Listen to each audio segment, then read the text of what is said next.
Hi guys, welcome to the video of indicators and buffer. So these are the learning outcomes. First, we must able to determine suitable indicator for our titrations. We are talking about the acid-base titration here. Next, must able to calculate pKa and Ka for indicators. Now for your informations, we learned Ka from the previous topic. What is that Ka? Ka is actually an acid dissociation constant. And this constant value is to measure a weak acid to which extent it actually dissociates and how much of the hydrogen ions produced. All right, so when the Ka is higher, meaning that higher dissociations, higher concentration of H plus. pKa is the inverse of Ka, which is actually negative log Ka, right? So it's actually a constant value to know whether a weak acid is strong or a weak acid. You get what I mean? So for strong acid, it shouldn't be any Ka value because strong acid will only fully dissociate. So this Ka or pKa value is only meant for weak acid. And then of course for a weak base, we change the term into Kb. B stands for base and it's known as base dissociation constant, and it depends on how much it dissociates because weak base will only partially dissociate, same as weak acid. So to which extent they dissociate to form the amount of OH minus, that will actually tell us the value of Kb. The bigger the Kb, the more dissociations, the higher the concentration of OH minus. All right, and same for indicators, which I will explain it in a while. And for part 3, able to define a buffer solutions using appropriate example. Now, buffer solution is a solution that resists to pH change. Let's say, for example, if I have a distilled water, I put 1 drops of HCl, I'm expecting the pH to drop, right? So from pH 7, maybe it drops to pH 4, even pH 3 or 2, depending on the concentration of HCl used. Just 1 drop. And if you have a buffer solution, when you put 1 or few drops of HCl, the pH of that particular buffer solutions will remain unchanged, or maybe plus minus 1, right? So it will not change as great as a normal distilled water. So this buffer solution will actually try to maintain the pH, and this is useful for most of the chemical applications. And in our body, biologically, we have our natural buffer solutions. Again, I will explain that further later. So the last learning outcome will be able to calculate pH for a buffer solutions using the information such as concentration and pKa. This is just purely mathematical equations. All right, we'll show you example in a while. So let's move on to the first one, indicators. Now, what is that indicators? Indicators are well known as a compound that give us different color when the pH changes, right? So during an acid-base titration, we will usually add an indicator to tell us the endpoint, to tell us when to stop adding acid or base into the conical flask to neutralize acid or base. Let's say, for example, all right, I'm sure you guys are okay with titration because we have done the lab. So this is the burette, and then you have a conical flask. And let's say, for example, I'm having a standard solutions of NaOH with known concentration 0.5 mole per liter or mole per dm cube. All right, and then here we have an unknown solutions HCl with unknown concentration, but we know the volume because we can decide how much we want to actually titrate. So let's say we decide as 25 centimeter cubic. This is all we know, right? So we're going to drop it in the NaOH into the HCl. Now, the challenges here will be NaOH is colorless as well as HCl. Now, both are colorless. How can we know the HCl has been neutralized? How much of NaOH should be added, right? So therefore, we're going to put in one thing called indicators. Now, this indicator will change color according to pH, like I mentioned. So initially, when you add a few drops of indicator into an acid HCl solution, let's say I choose one of the indicator here. Okay, phenolphthalein, right? So what will be the color of this phenolphthalein when it is in an HCl solution? Acidic, right? pH less than 7. So what is the color? Colorless. All right, now when we start adding NaOH into it, it will slowly neutralize the HCl up to the point where it will fully neutralize. And then what's the color change? In fact, when the pH equals to 7, the color of the indicator for this phenolphthalein is still colorless. All right, so we still can't see any visible change. So we continue adding. So we will add one extra drop of NaOH into it. It will turn the color of phenolphthalein into pink or red. Why? Because once the HCl has been neutralized, one extra drop of NaOH will turn the pH of the solution from neutral all the way up to alkaline pH. Let's say it shoot up to 8 or 9. So that is why the phenolphthalein changed color. It tells us that yes, we have added NaOH slightly in excess. It's time to stop. Okay, and this is the point where we call as endpoint, because when the indicator change color, that's what we call the endpoint. And from there, we found out that the volume of NaOH added, let's say the volume of NaOH added is 20 centimeter cubic. This is where the color of the indicator change from colorless to red or pink. Okay, the lighter the better, of course, because you see, if one extra drop of NaOH will turn the pH up slightly above 7, the color of the indicator will change from colorless to a light pink. Now, if it is become more pinky or they turn into red, which means you have added in excess of NaOH, and that will lead us to an inaccurate volume of NaOH to neutralize the HCl because it's already excess. Okay, so the lighter the better. Like colorless and it slightly turned into pinky, then we should stop. So this is how we adjust it, and this is the volume that we got. Now, since we got the concentration and the volume of NaOH, we can calculate the mole. And once we got the mole from the equations of HCl plus NaOH becoming NaCl plus H2O, mole ratio 1:1, we will get the mole of HCl as well. And once we got the mole of HCl together with its volume, then we can calculate the concentration of HCl. Now, that's basically the concept of the titrations, right? So these are the example of indicator that we can use.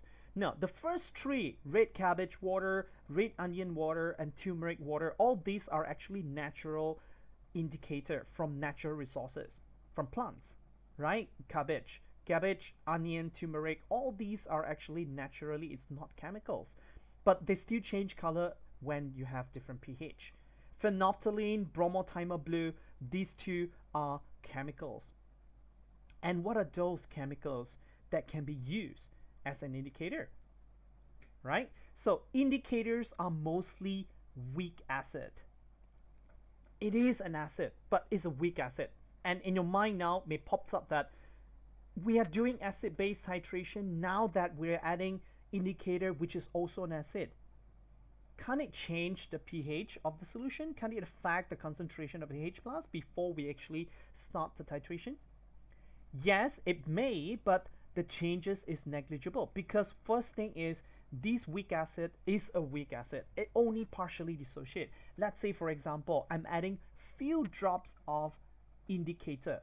That's always the case, right? Let's say I'm adding 3 to 4 drops of indicators, and from these 3 to 4 drops of weak acid indicator will only partially dissociate into H plus.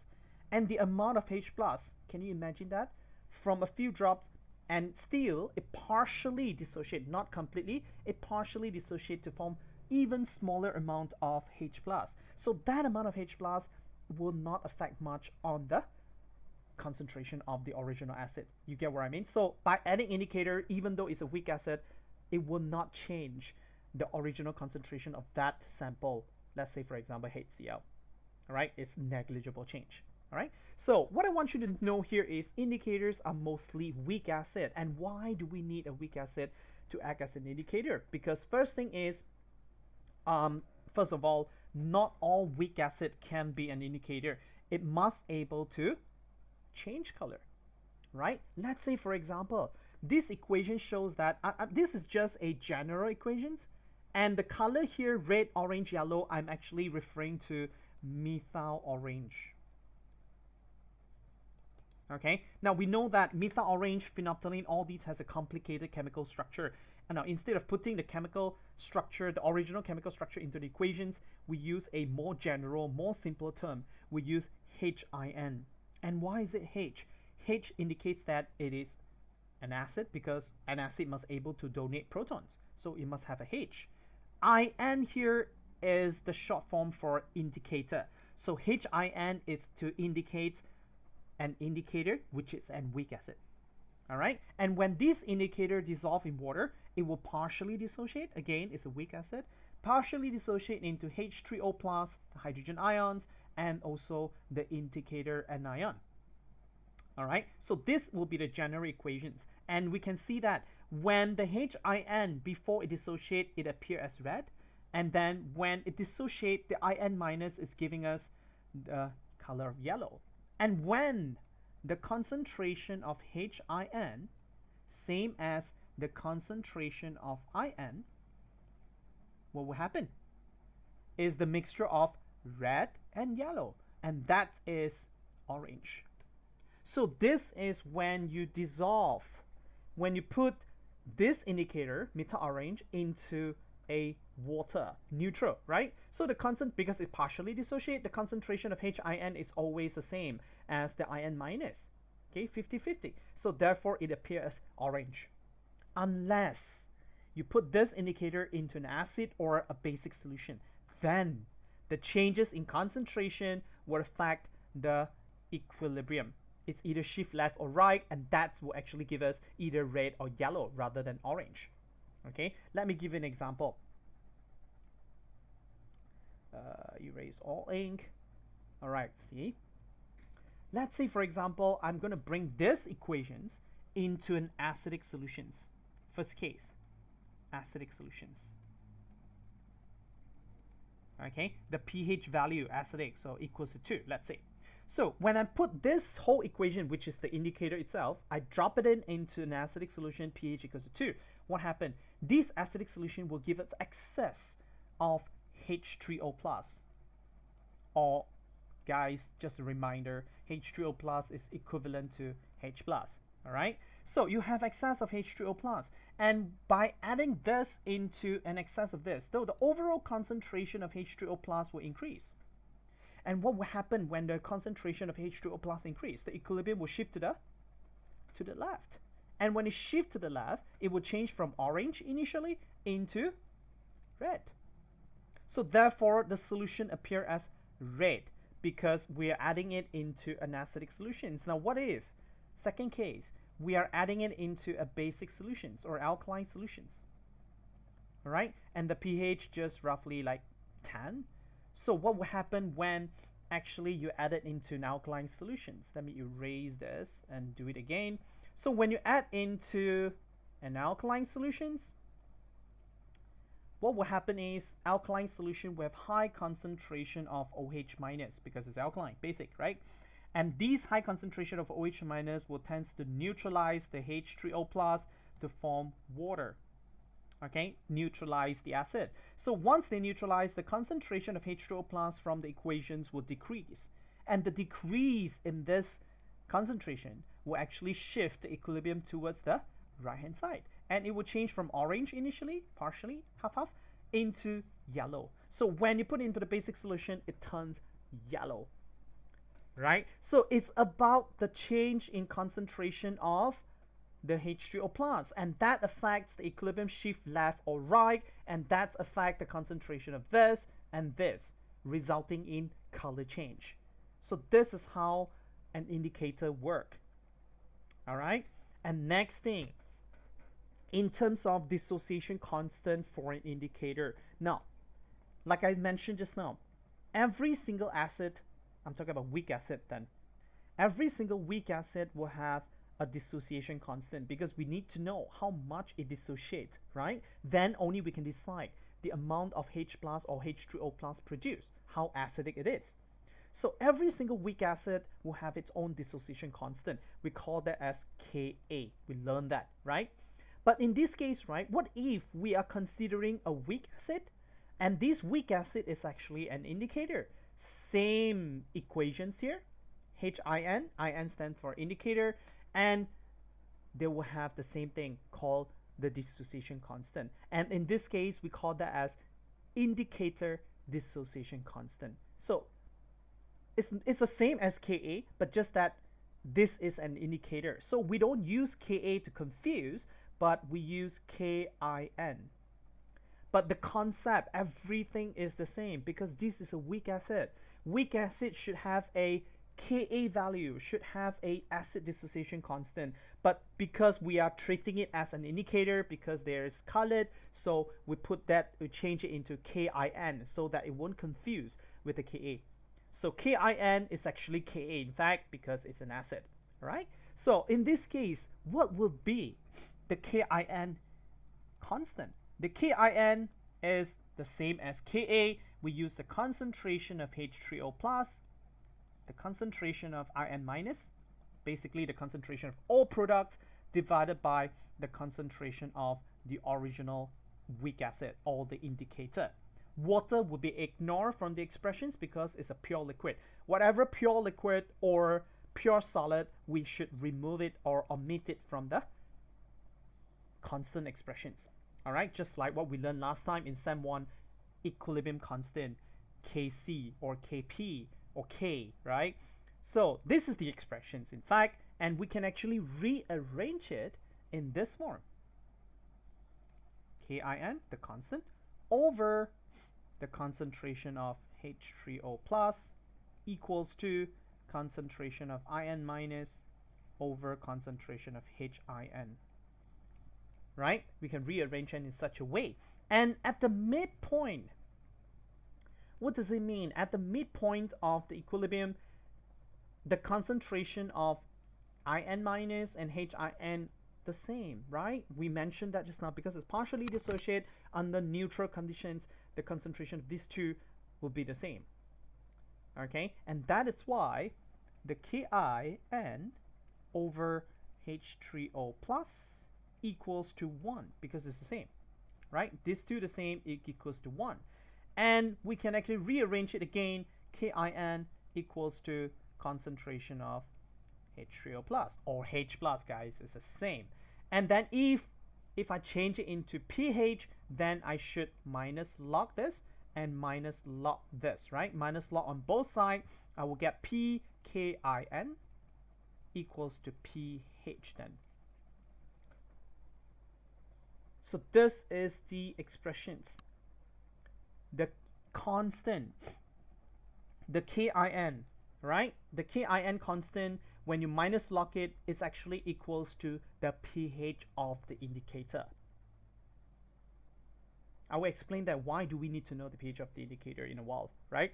So this is how we do that. So we know that we got to know from here pKin, the inverse or the minus log of Kin is equals to its pH of that particular indicators. Of course, different indicators will have different Kin, and different Kin will have different pKin, hence different pH value. All right, so yeah, I mean, this is how it looks like, right? This is the expressions. I rearrange it. I got this, I got this, and finally I got this. All right, so next, now for an indicator to change color, right, the concentration of this and this, either way, must be 10 times more concentrated than the other. Now, when it is a neutral solutions, right, Hin is equals to In minus. So the concentration for both is the same. Now, in order for the equilibrium to shift, like just now, Hin plus H2O, you're shifting into H3O plus In minus, right? So when these two are the same, they are in between at the midpoint. Now, when the concentration of this or these changes, it has to be 10 times more, then only the equilibrium will shift left or right. And why would this concentration and this concentration change?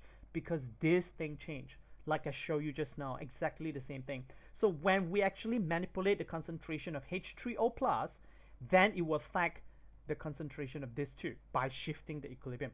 So this is what it means by the concentration difference for these two terms.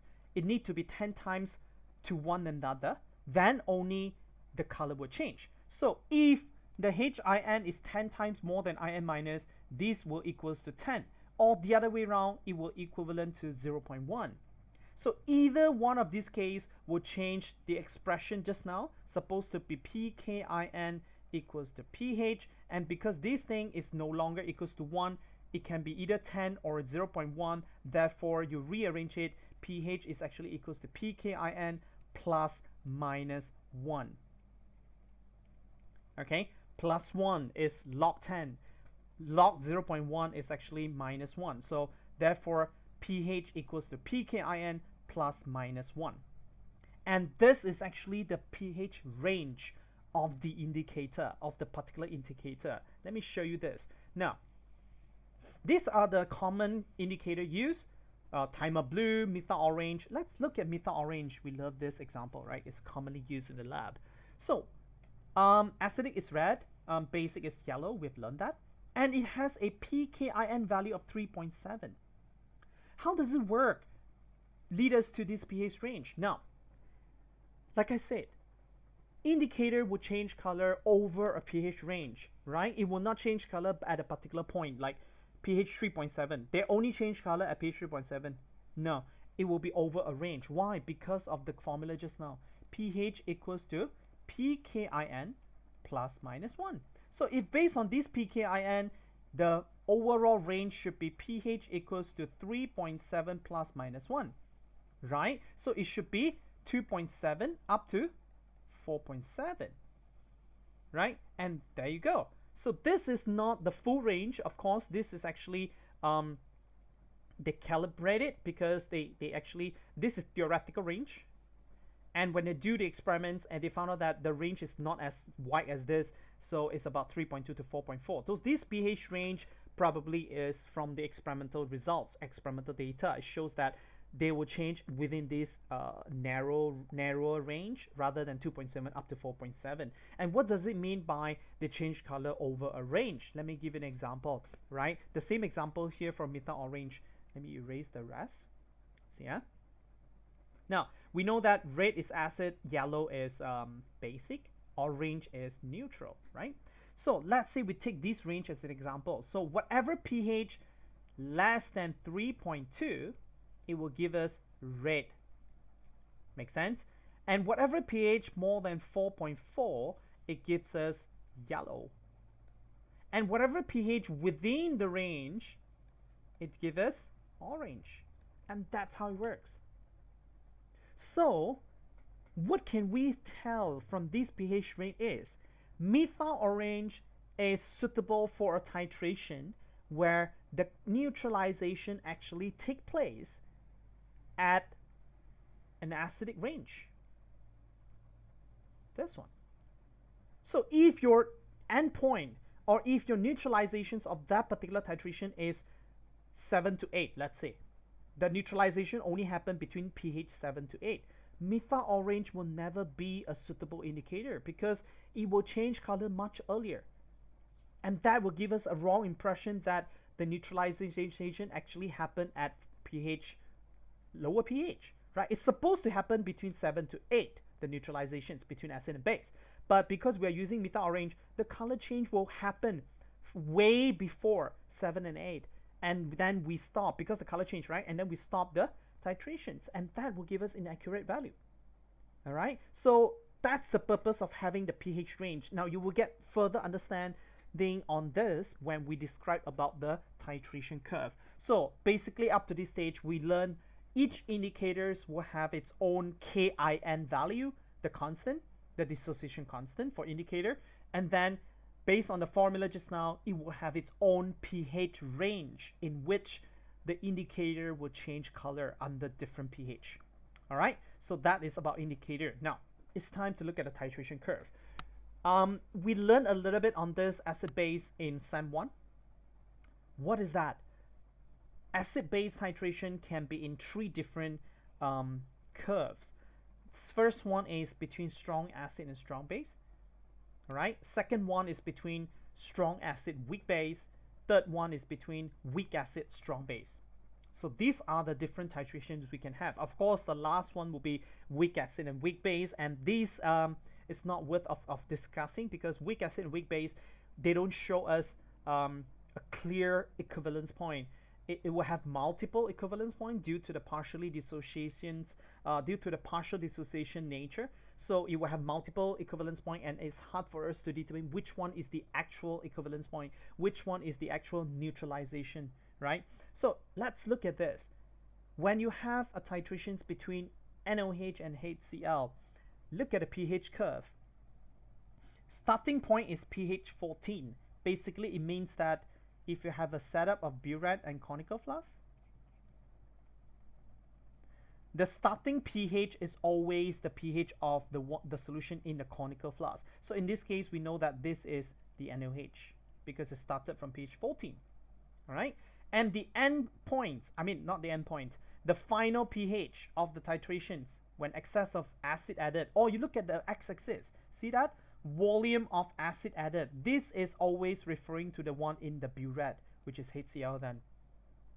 Okay, and then we will start do the titrations. We start dropping in the HCl into NaOH. So therefore, as you can see, when I start dropping in NaOH to neutralize, start dropping in the HCl into the NaOH, you will see that the curve is actually going downwards, slowly, because they're slowly neutralizing it. So all the way up to this point, it's going down, right? Up to this point, what happened? This is the point where there's no more NaOH. All the NaOH has been fully neutralized. And in this case, the titration is still ongoing, right? Assuming that there's no indicator yet. So the titration is still ongoing. So when you keep adding HCl into it, what happened? After this point, there's no more NaOH. The further addition of HCl will lead to a dramatical drop in pH all the way down here at this point. See that? A sharp change in pH. From pH about 12, suddenly all the way drop into pH about 2. Can you see that? So this sharp change is a straight line, almost a vertical line. And the midpoint of this straight line, we call that as the equivalence point. And what is that the equivalence point tell us? The equivalence point will tell us the pH value of the neutralized solution, or more specifically, the equivalence point will tell us the pH of the salt solution produced. So what is the salt solution produced in this titration? NaCl and water, the salt of NaCl. So the equivalence point, we extrapolate to the y-axis, we get the pH. This is the pH of the salt produced, NaCl. We learned that from period 3 chlorides. NaCl is neutral, and therefore, indeed, the equivalence point showing us a pH of 7, the midpoint of this. And then after these vertical lines, right, we still continue adding HCl. So the pH will keep dropping because it's already acidic, neutral here, and then they keep dropping all the way until in excess. So therefore, the final pH is about pH 1. Final pH is acidic, no surprise, because we add excess of HCl into it. All right, so this is a titration that happened without any indicators. Now, why are we doing that? So we need this titration curve to tell us where the equivalence point takes place, where the neutralization takes place. So from this curve, right, we can see, let me erase that. We can see that the neutralization actually taking place within this and this, the vertical line, this vertical line. And this vertical line cover a wide range of pH. What is that? So it's about 12 all the way to about 1, 2, 3, 4, about 4. So it covers the pH range of 4 to 12. This is the pH range of the neutralization. So neutralization actually taking place within this range. And based on this range, what indicators can we use? Right? And go backwards. We have all the indicators here, right? And how do we know which one is suitable? Look at the range. Look at the pH range. So the pH range just now was pH 4 to 12. We should have an indicator that able to change color within the pH of 4 to 12. Oh, that's plenty of them. See that? 4 to 12. Up to here it can, yes, yes, yes, yes, yes. All these are within the range just now. So all these are considered as suitable indicator. So based on the titration here, what are the indicators we can choose? These are the range of indicators we can choose. Methyl orange, bromo crystal green, methyl red, bromo timber blue, phenol red, tin timber blue, phenolphthalein. All these are suitable because these indicators can change color within the vertical line here, or within the equivalence point of the titrations. So we can choose that. Okay, so if you look at this page, right, I'm putting in two indicators for comparisons. See that? This is the range of methyl orange. This is the pH range of indicators, phenolphthalein, right? So see that the range are still within the vertical line, the vertical region of the titration is still within it. So these two will be considered as suitable indicator for these titration, like I mentioned just now. So when it cover a wide range, right, in the titration curve, most of the indicators you can use. But then, if you have a different titration, let's say involve weak acid or weak base, then the case will be different, right? Let's look at a titration options between strong acid and weak base. So if you have a titrations between strong acid and weak base, again, guys, let's draw out the setup and identify which one is in a conical flask, which one is in a burette, right? Shall we? So let's look at this. The initial pH started with here, about pH 12 or 11, around that. So we know that this is actually the ammonia, the weak base. And then, of course, here is volume of acid on the x-axis. We know that this is the HCl. Okay, that's it. As simple as that. So now, we start the titrations now. Before we use any indicator, we need this curve to determine what indicator to use, which one is a suitable indicator. So we keep adding HCl all the way until in excess. We don't care. All right, we're just adding in. We just let it flow down. So when we start adding in the HCl into ammonia, you see a sharper change here compared to just now. A rapid fall to pH to start with, but the rate of fall slows down. And why there is a rapid change here? Because you're adding a strong acid into a weak base. So the pH will drop dramatically initially, and then it slows down. It's still dropping anyway, and then all the way down here up to this point. This is the point where no more ammonia in a conical flask, therefore you have a sharp change. Then after the sharp change, you keep adding HCl, so it slowly decreases further all the way until you get the final pH, pH 1. Okay, now if you're aware, the equivalence point or the straight line here is actually much shorter, and it's actually appeared below 7. See that? And the equivalence point, the midpoint of this straight line, is given as a pH of 1, 2, 3, 4, 5. So 1, 2, 3, 4, 5, so 4.5. See that? It's giving us equivalence points of 4.5, and the range here is covering about 7 all the way down to pH 2. So 2 to 7 will be the equivalence point, will be the change, will be the neutralization point, so-called. Okay, this is the pH range where neutralization takes place, a sharp change in pH. And from this, which indicator to use, right? So we should use an indicators that with a pH range within this range, 2 to 7, right? 2 to 7, and go back to the pH indicator here, 2 to 7. So let's do this. 2 to 7. Which one should we use? Is that okay? Yes, that works. It works. It works. It works.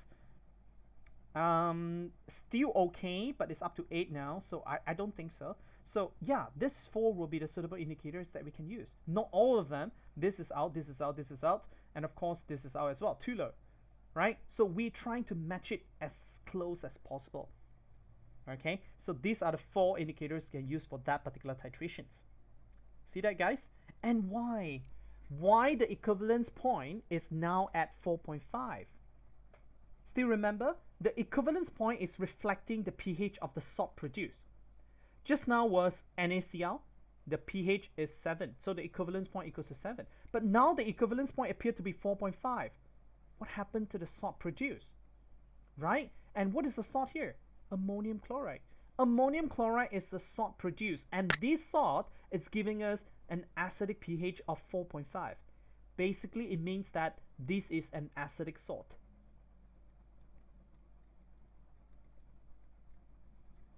Why is it an acidic salt? Right? Let's check it out.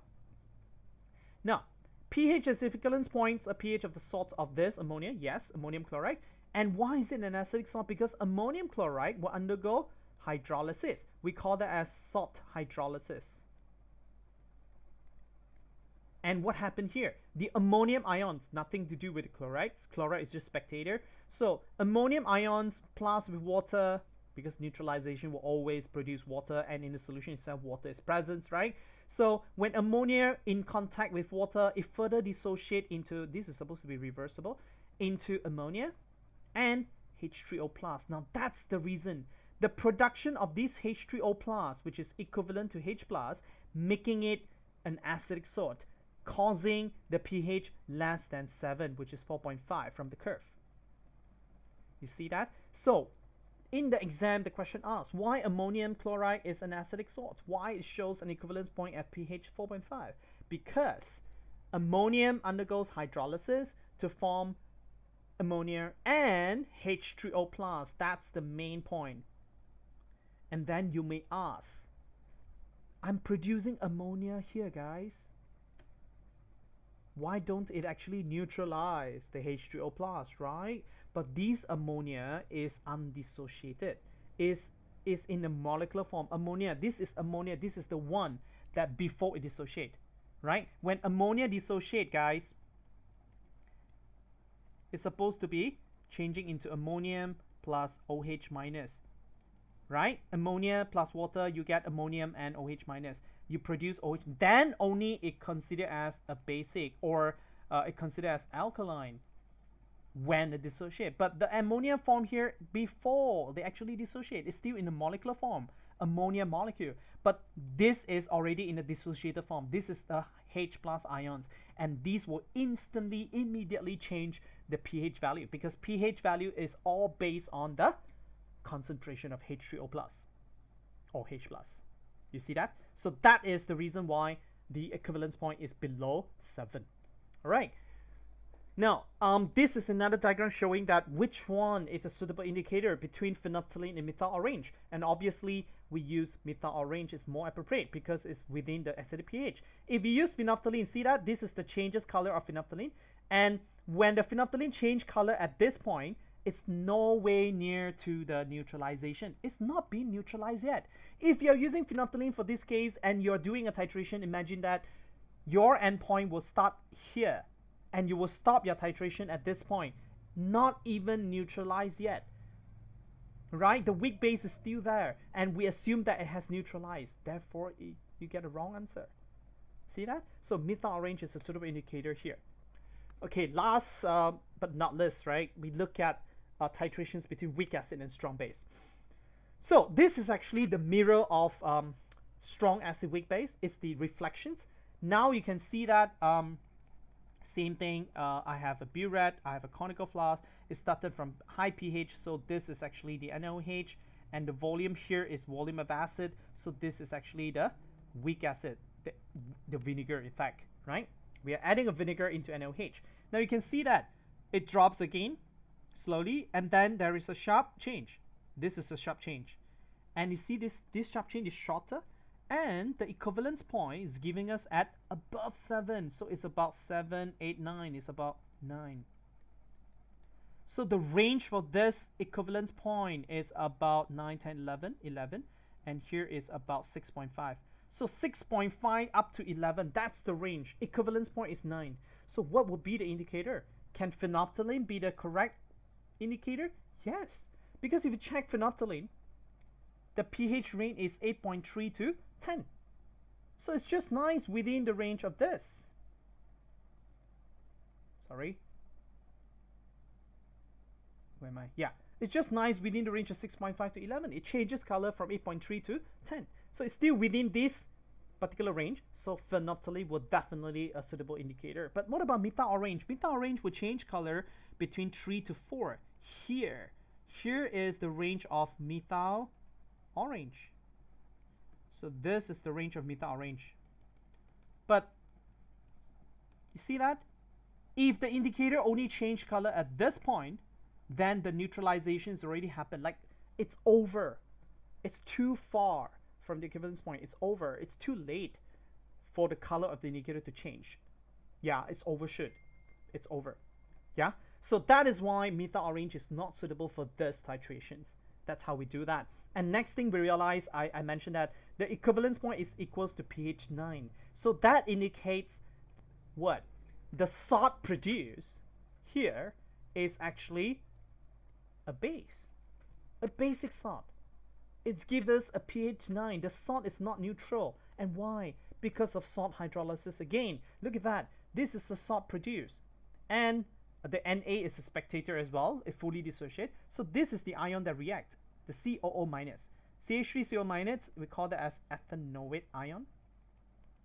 This ethanoate will further react with water to get CH3COH, and you're producing certain amount of OH minus, and these will instantly change the pH of the solutions. Alkaline, right? And therefore, the equivalence point is above 7, pH 9. As long as it's above 7, it tells us that the salt is basic. So this is the equation that you need to show in exam when they ask you why the equivalence point is above 7. Based on the titration given, show this equation. The salt further hydrolyzed into OH minus. Okay, so that's it for the titration curves. Now you know that we learn how to, what is indicator, right? We learn what is indicator. We learn how an indicator work.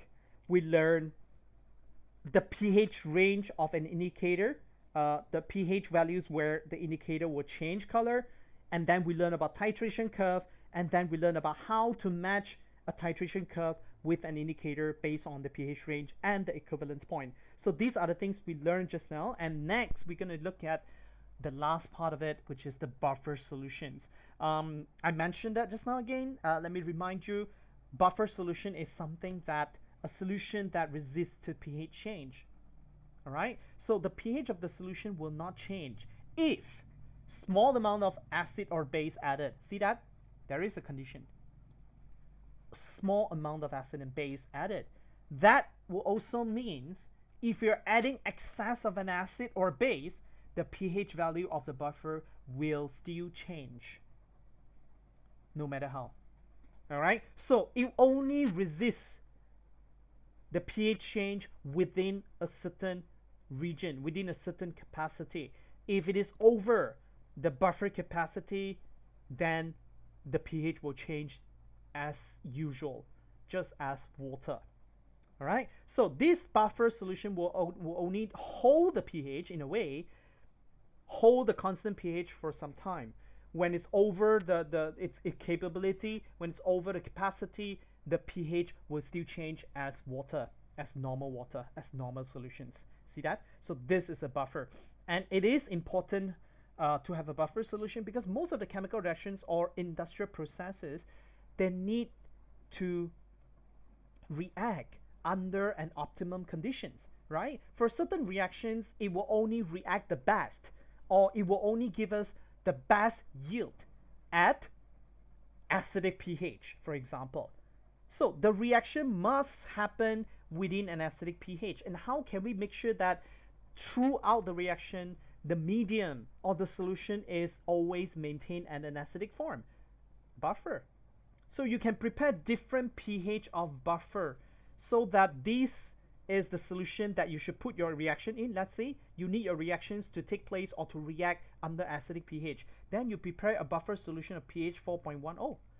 And this pH 4.10 will not actually change if no excess of acid base added, right? Remember that. If small amount of acid or base added, the pH will not change. All right, so that your reaction can give the best out of the best.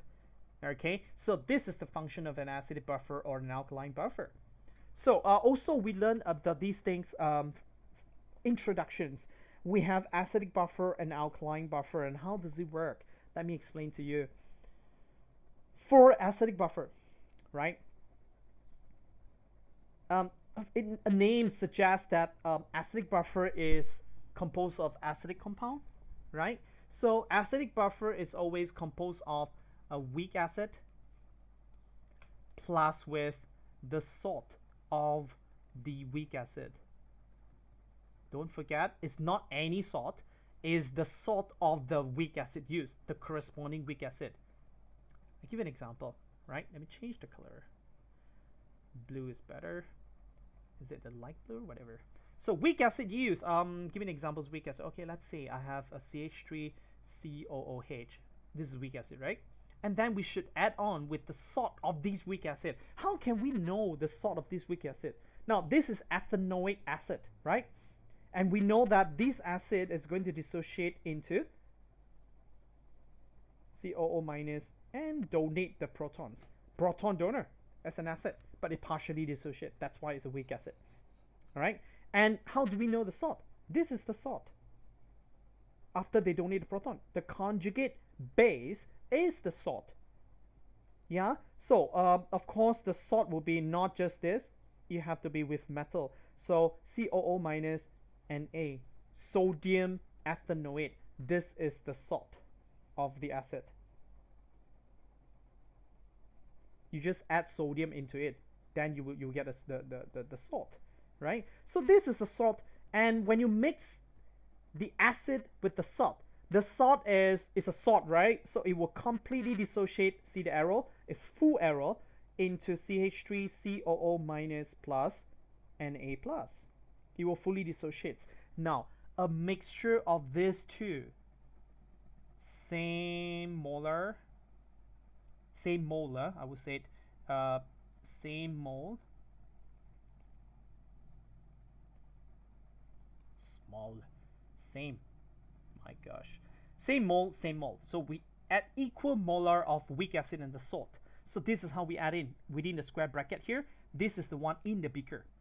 Let's say I add same mole of both of them into a beaker, and then how can this is already an acidic buffer, and how can this solution actually help to resist pH change? Let's check it out. Let me change the color again. So what if, right? This is the buffer solution. So this is the acidic buffer solution. Okay, now let's check it out. What if I add a few drops? I add a few drops of H plus into this buffer solutions. Which components from this mixture will act to react with the H plus? Now listen. When you add H plus into the mixture, this free moving H plus will instantly increase the concentration of H plus in a solution, and when we calculate the pH value, we will take minus log the total concentration of H plus, right? And then we will see that the pH will actually drop, means the pH change.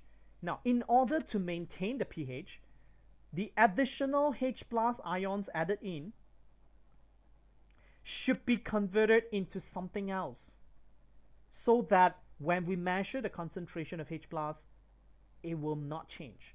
It will be the same. It will be a constant. So we try to maintain that.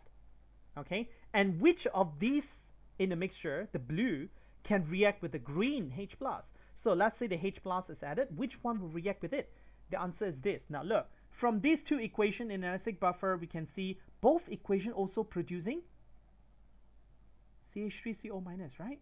So these two will be in excess a lot, and this is the one that actually react with the H plus added, and then you will get CH3COOH.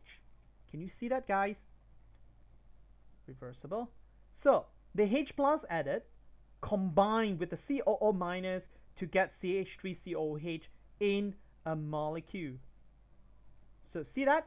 The H plus is no longer free moving.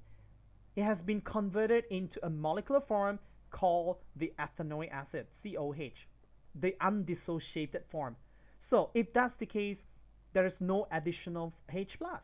So pH remain unchanged.